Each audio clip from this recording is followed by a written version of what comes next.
Hey, Nissan Deneta here from The Good Life Redefined, and today I want to share with you something that in my ripe age of 52, I think it's a good time to communicate that, and that's what would I do if I would live my life again? And I'm focusing here mainly on issues concerning profession, work, and finances. I was teaching for many years people how to become successful in life, how to become financially free, how to become wealthy. And actually in my last training, the last training I gave, I actually shared with people how I would do that differently. And this lecture got so many good reviews and it changed people's minds, and I want to share it with you. So take a look. This is my last lecture about finances, becoming financially free, being successful in life. It might be different than what you think. So be prepared and enjoy. If I would live my life again, I did this life. I'm not sorry for a second, not sorry for anything that I achieved, but if I would live my life again, I would do a few things differently. First of all, I would own only what is essential. I would own only what is essential. I was never, or both of us, Vered and me, were never too much of a spenders. We didn't get too much stuff. We don't have houses all over the world, although we could afford it. We don't have a Porsche, although we could afford it. We always have either a Toyota Prius, and I would still keep for an electric car or something similar in Tenerife if it would be existing. But it doesn't. Okay? It just doesn't exist. There is no electric infrastructure in Tenerife yet. So we're having another small, cheap car. But I would take that to a lot stronger than that. We have right now a house which has way too many rooms for us. Okay? I wouldn't do that today. I love the house, and I wouldn't want to get rid of it, but it's just more than what we need. So if I would live my life again, I would only own, not buy. I would only own what is essential, what I need. So I don't believe in stuff anymore. My need of stuff disappeared. And this is a small example, but if I would live my life again, I would have nothing. I would own nothing that is not essential, that I don't need to. And if I have it, I'll give it away. Now, this is very much depend on your life. I mean, if you're living in Amsterdam or my daughter is living in London, then a car is absolutely not essential. But I live in Tenerife, it's about the end of the world to the left. And then a car becomes essential, so I own a car, but I don't need two cars. Okay, because we can share, we can find a way, so sometimes we need to negotiate on car time or whatever it is. We don't have there like what you have here, that you can have those cars that you can pick up in the corner and live in another corner. So we do need a car. So that becomes essential. So what is essential depends on everyone. Second one is whenever sensible and possible. So this is both things, sensible and possible, and I'm going to piss off a lot of people right now or irritate, but that's how I see it today. I would only buy stuff that is second-hand. When it's sensible and possible. It's not always possible, it's not always sensible. Okay? Vered was always had a principle about clothes. Clothes are very important for Vered, but since I knew her, we're together today for 24 years.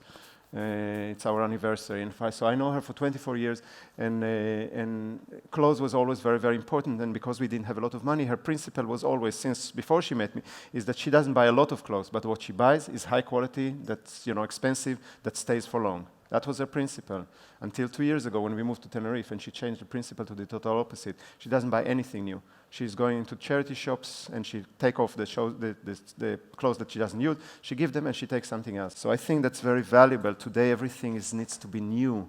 And it's not just that it needs to be new. If it's half a year old, like your iPhone, then it needs to be renewed again. And this is a culture that we were indoctrinated to, and I think when you're thinking about it, we are absolutely nuts.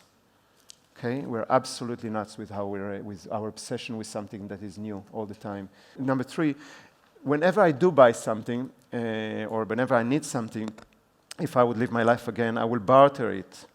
I will try to barter it, so to exchange it for something. I think that the direction that I'm going for, and I think that the world is going there, or at least part of the world is going, is to have a money-less society.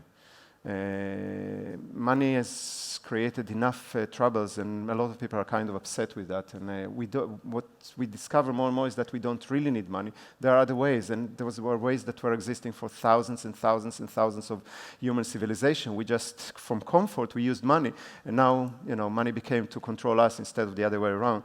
So I I would like to come back to a system that we used in the past as much as possible, and that's to barter. And I have experience with that. We have bartered for years and years and years stuff in our lives, and stuff that was very, very valuable, from services to amazing pieces of art. Today you can barter anything. You can barter anything. You just go online.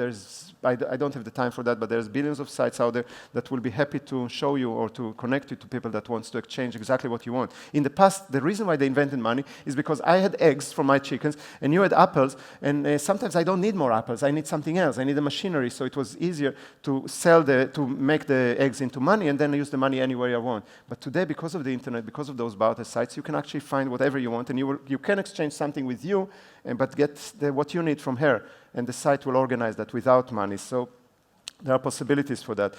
If I can't barter, I want to pay in cash. I think that this whole thing of being able to pay with money that you don't have is nuts. I think, how many of you have a house, own a house? How many of you own a mortgage also? Owe a mortgage, whatever you want. Okay?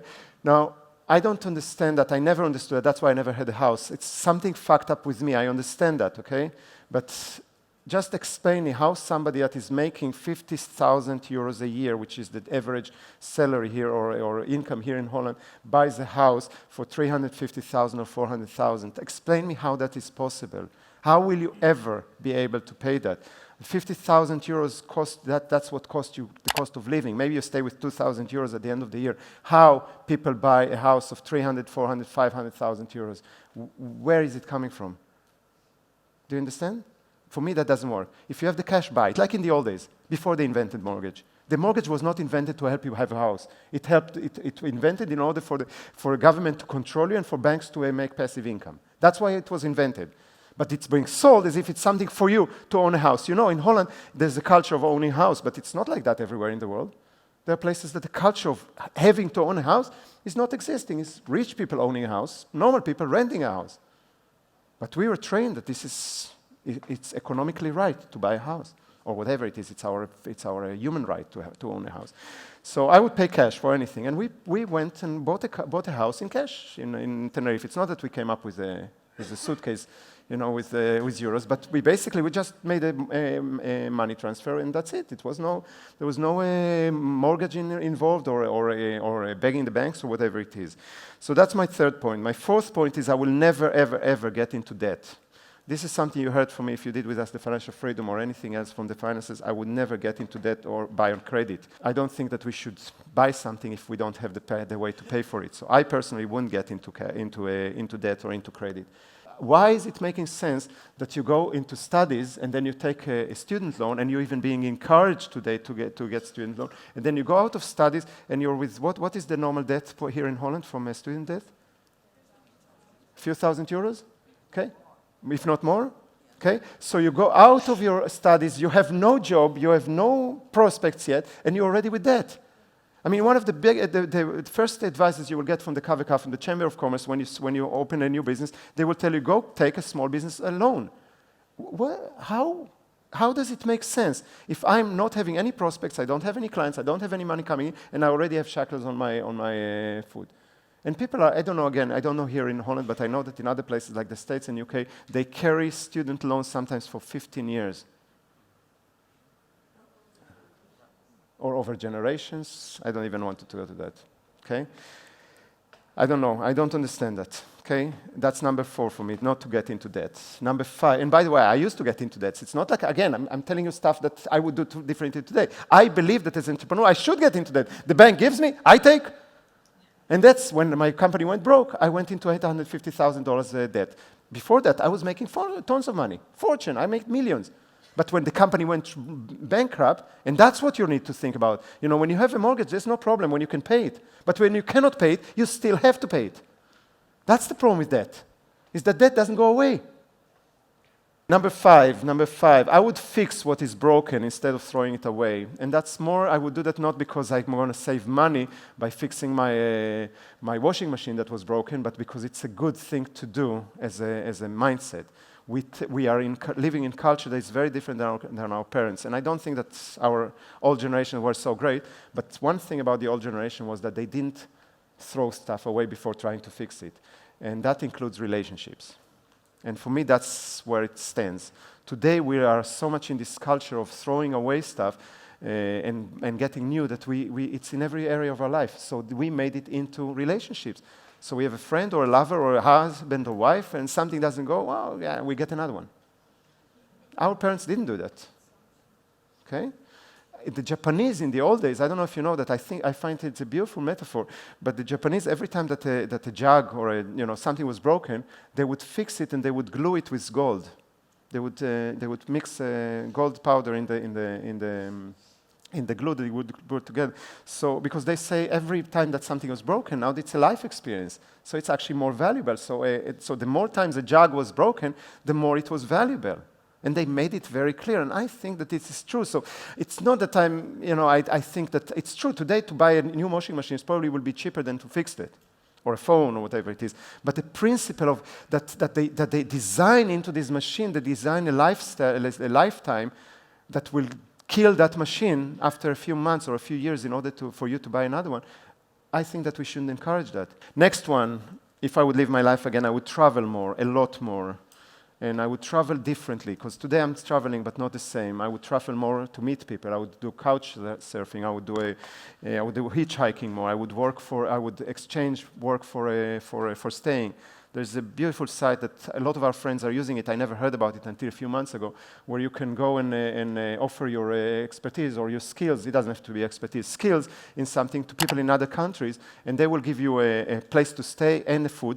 I would minimize and simplify my life. This is something that we're already working now for a few years. Actually, we were always like that. We became financially free because we simplified our life to a level that we could live on 3,500 euros as a family, and then we could generate enough passive income for that. Today, we're living, except for our daughter, she's our biggest expense, but we're living on 1,200 euros. Because we don't have rent. We used to have rent in Amsterdam, but now we don't have rent. We don't pay electricity because we live off the grid. We don't pay for the water. We don't pay taxes for the municipality because we don't get any services. So basically, our life is food and gas for the car. The travels so far were business travels, so we don't count them. And the rest is a lot of money that we pay for our daughter to study and learn study and live in London, which is the most expensive city in the universe, probably. But to simplify our life, minimize our life, and then generate passive income to pay for it. I don't want to work for it. Okay, I didn't know the principle that you know today about passive income that we taught you. I didn't know that until, 10 years ago or something like that. So if I would live my life again, I would just simplify my life. I would have saved most of my money for retirement. This is anyway what we did, but most people don't, and that's why I mention it for you. Most people I know, when they get more money, they just buy a bigger house. They even get the advice from their accountant, you need to do that because it's good for your taxes. Okay? So, and I said to you yesterday, live within your means. Okay? Don't let the money come to your head. So I would save most of my money for retirement because I don't know how long will be that retirement.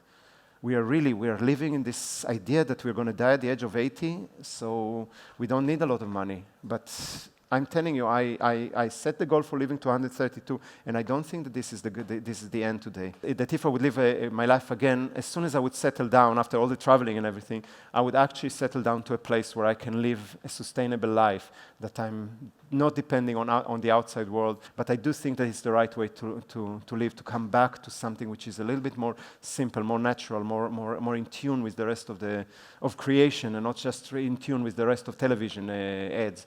Because I think that the new generation, I don't care how much you think bad on them, the new generation doesn't care about the things that our parents cared about and we care about, houses and cars and all this. Yes, they care about this, but that's as far as it goes, and it's not because it's an equipment, it's because that's their way to connect to the world. And we don't see them the way that they are, in my opinion. They are, and that's because of us, by the way, because we tell them that the planet, at least, is going to end.